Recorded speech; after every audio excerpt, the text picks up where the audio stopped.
When they are good, like 2020, like 2023, they are certainly in the national headlines. But when they struggle and have problems, they are even more in the national headlines. For a team that is not located in one of the major cities in the United States, the Cleveland Browns always find a way to dominate the national headlines. We'll break it down. Browns 3D on the OBR begins now.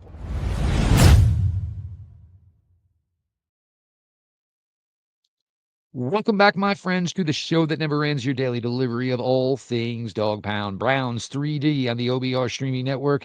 I am your host, Jeff Lloyd, and we appreciate everybody who comes to the OBR every day for your daily content of Cleveland Browns, whether it is a written word from a fantastic group of writers or the OBR streaming network beginning every night at 6 p.m. Eastern, starting with Browns 3D, hosted by me. You will have Things I Think I Know, hosted by Brad Ward, following at 7 o'clock. So make sure you stick around for that. Always make sure you subscribe to the OBR on YouTube and make sure you subscribe to the OBR over on Twitch.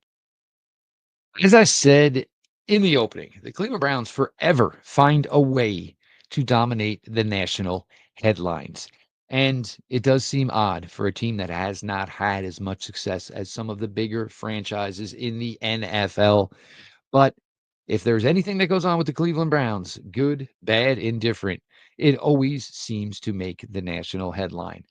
I am going to start with this. We're going to talk about some things Browns related, some things NFL related as we close out this week on Browns 3D. First one is we are going to take to task TMZ. You do not put out a headline with an NFL player's name beats girlfriend in cute race. What are you doing?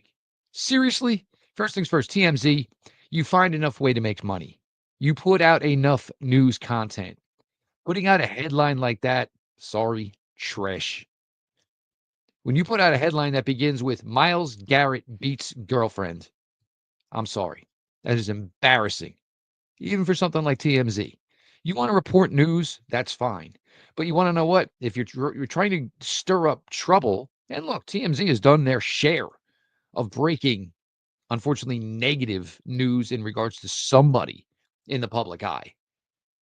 But if you're going to just do a wholesome story, just report it like a wholesome story.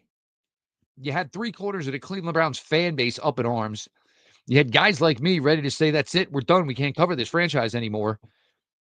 With a franchise with a lot of negativity attached to it due to a now 4-year relationship with a quarterback who the Browns don't even want seen by the public anymore. Doing stuff like that is an absolute cheap shot. Look, TMZ, you get enough traffic as it is. You don't need to clickbait. Daniel Jeremiah made an appearance on the Rich Eisen show. And I got to be honest, a lot of what Daniel Jeremiah said in regards to the Cleveland Browns and their quarterback position and the way Daniel Jeremiah thinks it's going to work out is probably a lot of what you've been hearing here on Browns 3D from me. First things first, Daniel Jeremiah believes it's going to be kind of difficult for the Cleveland Browns to not go with one of the rookies week one. We all know people around here at the OBR who said that. This guy said that. If you believe Joe Flacco can get you off to a winning record early in the season, by all means, start him. Same would go for Kenny Pickett. The problem with that is the longer Joe Flacco and Kenny Pickett play, the less of an evaluation you get on Shedeur Sanders and Dylan Gabriel. The more you play Joe Flacco, the more you play Kenny Pickett, the higher the odds go that you are drafting a quarterback with one of those two top 10 selections in April of 2026. I think that's going to happen anyway. So I don't necessarily have that issue with it. But the point is you drafted not one rookie quarterback in Dylan Gabriel. You drafted two rookie quarterbacks in Gabriel and Shedeur Sanders. If you brought them here, obviously you want to give both of them a legitimate shot. Starting Flacco, starting Pickett does nothing for what could be the 2026 Cleveland Browns. And again, if you're drafting a quarterback, that's fine. But the one thing that would be even better is if you get a good look at Shador Sanders and you get a good look at Dylan Gabriel and you still draft a quarterback with one of your 2 first-round picks in next April's draft. And all of a sudden, you go from a quarterback room today that has a 40-year-old guy who everybody knows the days are numbered, has a guy in his 4th year, already on his 3rd NFL team. The team that originally drafted him, although he had a win-loss record that was very impressive, moved on from him the first opportunity they got. And for one of the guys they did was an unproven guy in Justin Fields. But then got to Philly, wasn't going to play there, and has no contract for 2026. So if Pickett were to even play remotely well, he would price himself out of the Cleveland Browns market. If he doesn't play well, again, it is yet another move you made that pulls you away from getting a legitimate evaluation of Shador Sanders and Dylan Gabriel. Though, as I've been saying, and now I'm being agreed with by Daniel Jeremiah, the Browns essentially, unless you can guarantee it's a playoff appearance in 2025, starting Joe Flacco or starting Kenny Pickett does nothing for this team. Maybe it does something for this team for the now. I don't see how it essentially does something for this team for the later, the tomorrow, the future. Also, Jeremiah spoke, and Jeremiah mentioned how he thinks Kenny Pickett is kind of the odd guy out. And I can listen to the scenarios from, my equals, my other content creators, my other Browns writers on how they think that it could be Kenny Pickett who vaults and ends up being the number 1 quarterback for the Cleveland Browns to begin the 2025 regular season. I'm not going to poo-poo you. I am not going to dismiss what you say. But if you're going to take it where it is Kenny Pickett versus Joe Flacco in a one-on-one battle to determine who essentially is the starting quarterback for the Browns to begin this regular season, I don't know how that battle ends up with Kenny Pickett being victorious. Joe Flacco has had a long and established and storied career in the NFL. Joe Flacco has performed and performed well, had a high turnover rate, which was always the Joe Flacco way anyway, but performed well within the Kevin Stefanski system in the 2023 season, taking the Cleveland Browns ultimately into the playoffs. So again, for me, the odd guy out in this scenario, because you're not going to cut Dylan Gabriel, you are not going to cut Shador Sanders. The odd guy out in this 4-man dance for the Cleveland Browns at their quarterback position, in my opinion, is going to be Kenny Pickett. Because if you want to start a veteran, it's going to be Joe Flacco. It's just that simple. He's better overall, has been better overall than Kenny Pickett, and already has the familiarity of being within Coach Kevin Stefanski's offensive system. It's cut and dry. It's simple. Trevor Sakema from PFF. Absolutely love Trevor. Trevor's a great guy. And Trevor has obviously been speaking and putting out his thoughts here as he's getting to all 32 teams on the Cleveland Browns. And again, this is a topic, that I keep trying to bring up.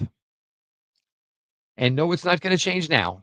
And there are some thoughts that I maybe generally disagree with Trevor on this as far as the Cleveland Browns offensive line. Where we agree on the Cleveland Browns offensive line. Sakema states that the offensive line, as we currently know it, DeJuan Jones left tackle, Bitonio left guard, Posick center, Wyatt Teller right guard, Jack Conklin right tackle, all could be gone within 2 years. That's definitely a fact, obviously. But the more pressurized point of all of this is that there is no contract after this season for Bitonio, Posick, Teller, and Conklin.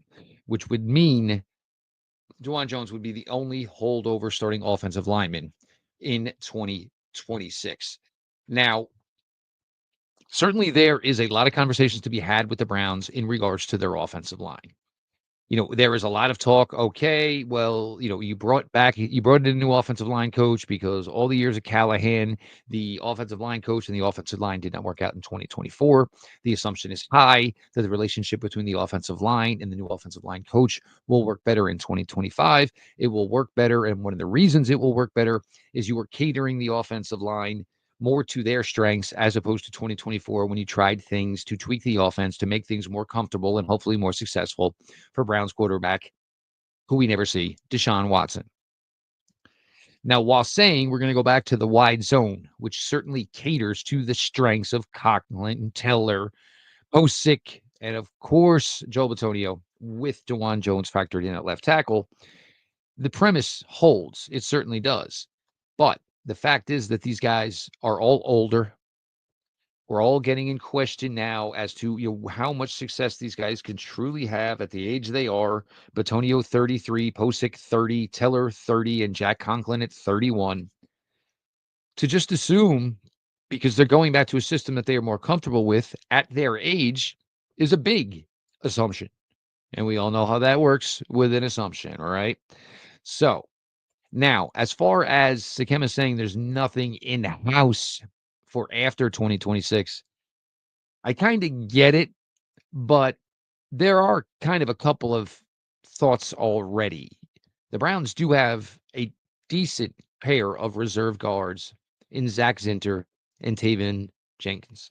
Now, the problem is Zinter obviously injured a little bit himself last year, didn't get to play probably as much as the Browns were hoping to. And what if he doesn't get to play that much again in 2025?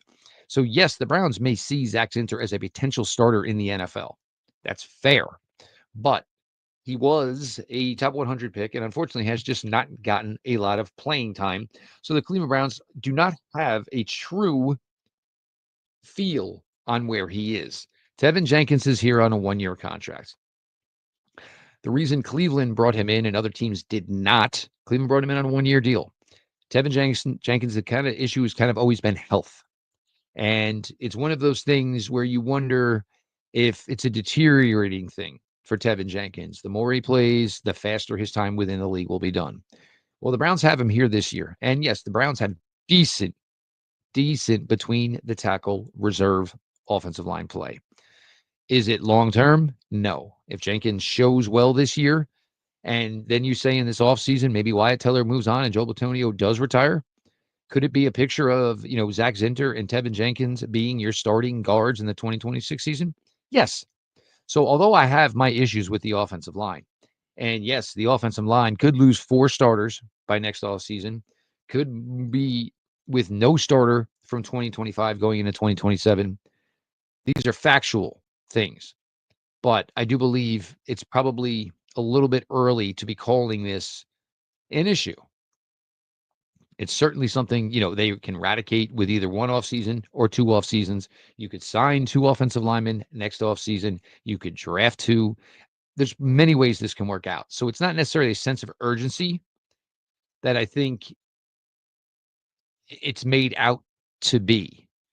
And look, if they all play well or relatively well in the 2025 regular season, the Browns may have interest in keeping Wyatt Teller around, may have interest in keeping Jack Conklin around. If the team plays well as a whole, who knows? Maybe there's a chance Joe Batonio says yet again, I don't think I'm done yet.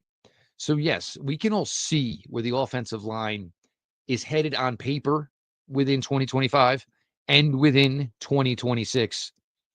But a lot can change all of that. And the other factor could be is if none of them play well in 2025, what would necessarily even be the reasoning for not wanting to redo the entire offensive line and the entire offensive line room? Charles McDonald, one of my favorites at Four Verts. Charles been doing great work for a long, long time now. And Charles put out his top 10 quarterbacks in the NFL heading into the 2025 season. And I'm going to explain why this is so important to the Cleveland Browns. And it's certainly not because they have a quarterback on this list. Charles, going 1 from 10, top quarterback in the NFL, Patrick Mahomes. Number 2 quarterback in the NFL, Lamar Jackson. Number 3 quarterback in the NFL, Josh Allen. Number 4 quarterback in the NFL, Joe Burrow. Number 5, Justin Herbert. Number 6, Matthew Stafford. Number 7, Dak Prescott. Number 8, and this one was surprising, Geno Smith. Number 9, Jordan Love. And number 10, CJ Stroud from the Houston Texans. Now, first things first, in regards to the Cleveland Browns. What name did I not mention, besides Cleveland Browns quarterbacks, in this top 10? Well, I did not mention Jalen Hurts. Jalen Hurts and the Philadelphia Eagles just won the Super Bowl. So yes, as important as the position of quarterback is within the NFL, you don't necessarily have to have the number 1, the number 2, the number 3, the number 4, or the number 5 guy in the NFL. Hell, or 6, 7, 8, 9, or 10. If you have a decent quarterback who does not commit turnovers and fits within your system, you can be successful. You can be very successful. You can even win Super Bowls. Here is the other issue for the Cleveland Browns within this top 10 quarterback list. Number 1, Mahomes, AFC. Jackson, AFC. Josh Allen, AFC. Joe Burrow, AFC. Justin Herbert, AFC. Geno Smith, AFC. CJ Stroud, AFC. So according to this list, 7 of the top 10 quarterbacks within the NFL reside within the AFC. Which means you probably need to up your quarterback play if you're the Cleveland Browns. Certainly that was something they were hoping to attempt to do this offseason.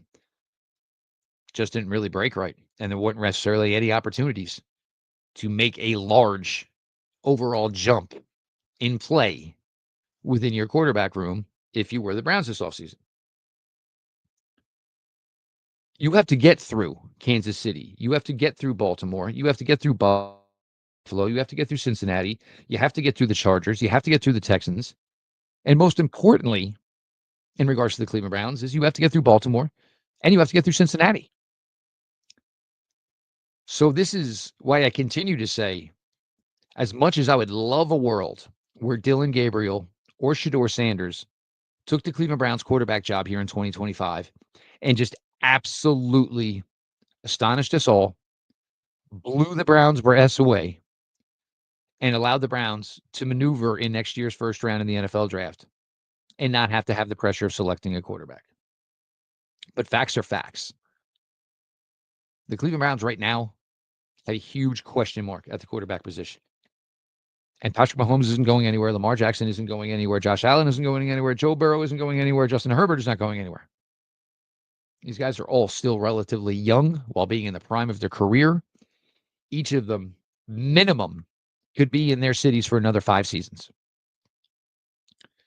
This would be one of the big reasons, and probably the biggest reason, that regardless of what happens with the quarterback position for the Cleveland Browns in the 2025 season, you still are going to draft one with one of those two first round selections. You need your guy. Almost every team in your conference has their guy.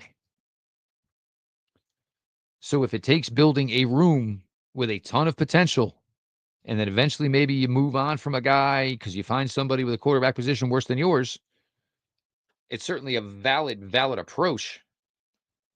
But the Cleveland Browns, it's going to be great if you have a great defensive line. It's going to be great if your linebackers are good. It's going to be great if your cornerbacks are good, safeties are good, running backs are good, tight ends are good, wide receivers are good. Figure out the offensive line.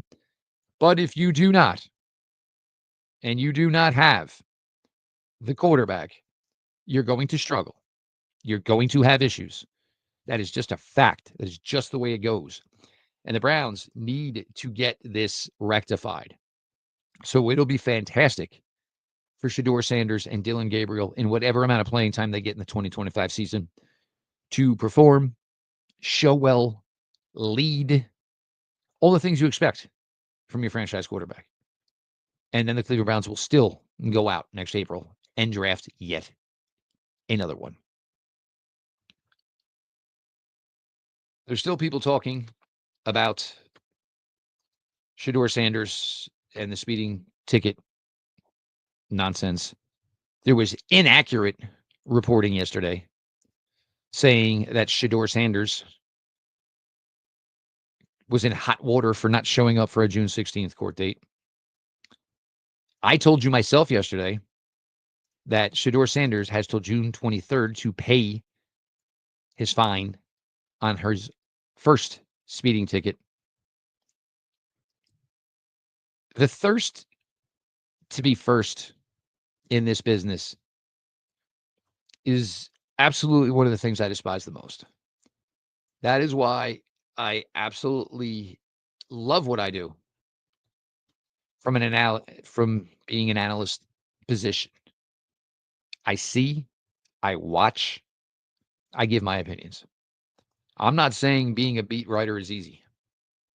I'm not saying being somebody where being able to deliver breaking news before anybody else is not easy. But the problem is there is such a competition to have the story out first that it also comes with a gamble. That sometimes you might run with information before you have it all accurate, before you have it all confirmed. It's the old line of what's the old line? It's better to, ask for forgiveness than permission. So you have people out here and you report some stuff that becomes highly inaccurate, and then basically you have to go retract it later. I'll tell you right now, I was on the computer for 45 seconds before I was able to look up the information in regards to Shedeur Sanders not going to court on June 16th. And I told you on yesterday's episode, it did not matter because Shedeur Sanders had until June 23rd to pay the ticket. It wasn't hard to find. Didn't have to call anybody.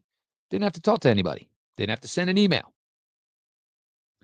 The rush to be first disgusts me. And it's great if you have it and it's 100% accurate and it is clear, cut, concise reporting of the facts and they are accurate. And for those people that get to break those types of things, God bless them.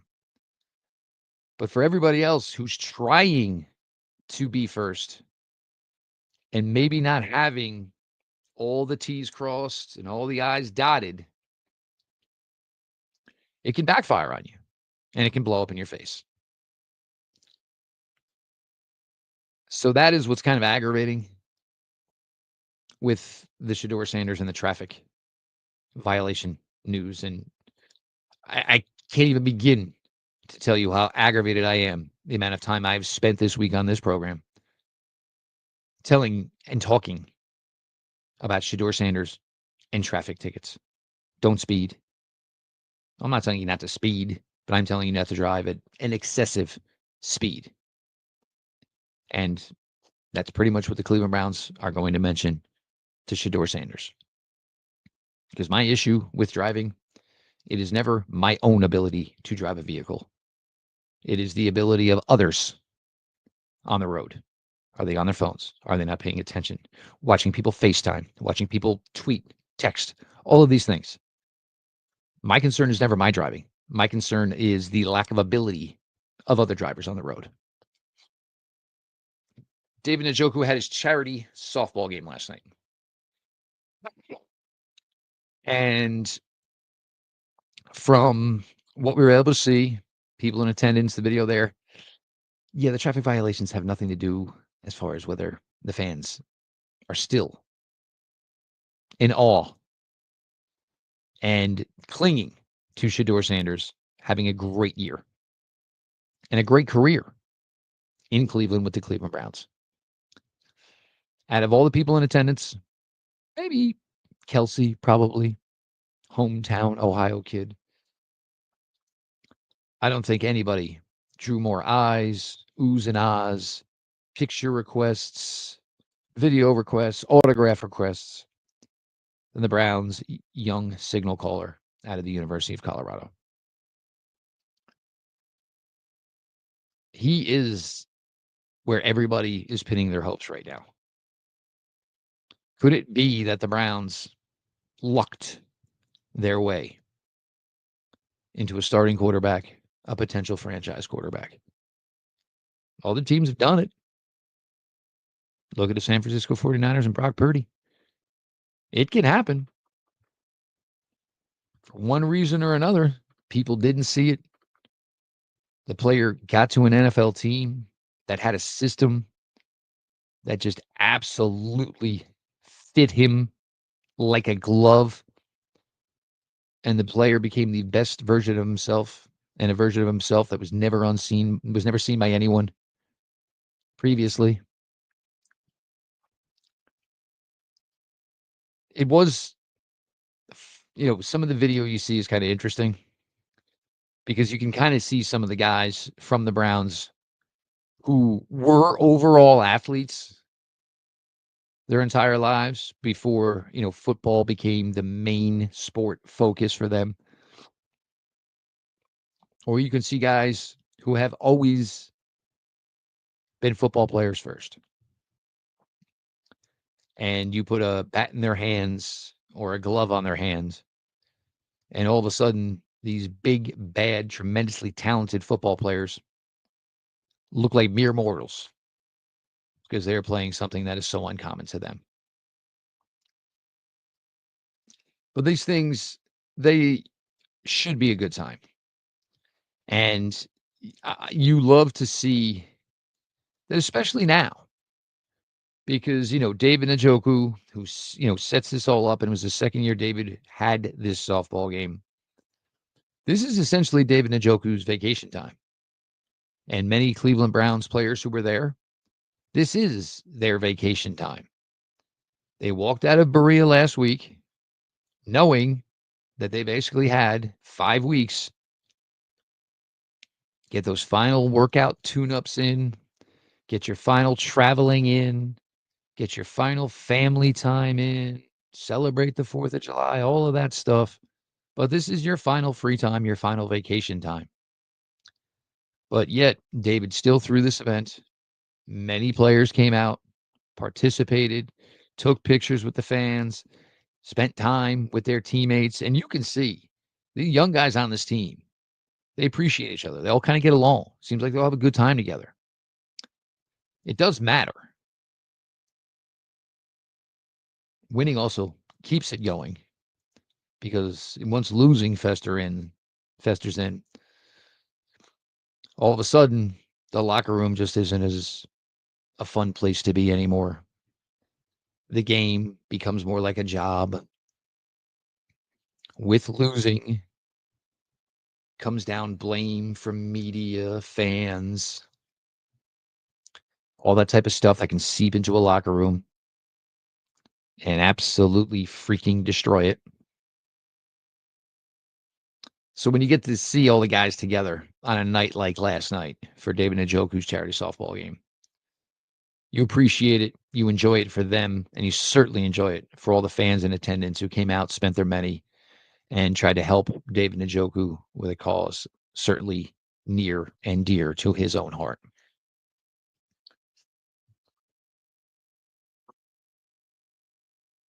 As always, we appreciate everybody for all the support here to all of us here at the OBR, whether it is, of course, the form of the written content that you guys can read all day long from our fantastic group of writers, or joining us every evening for the OBR streaming network beginning at 6 p.m. Eastern with Browns 3D, hosted by myself, Jeff Lloyd. Friday night, you didn't get him last week. You will get him this week. Brad Ward with Things I Think I Know, starting at 7 p.m. Eastern, so stick around for that. Make sure you're subscribed to the OBR over on YouTube. Make sure you're subscribed to the OBR over on Twitch. This has been your daily delivery of all things dog pound. Browns 3D on the OBR streaming network, and we will talk to y'all next week.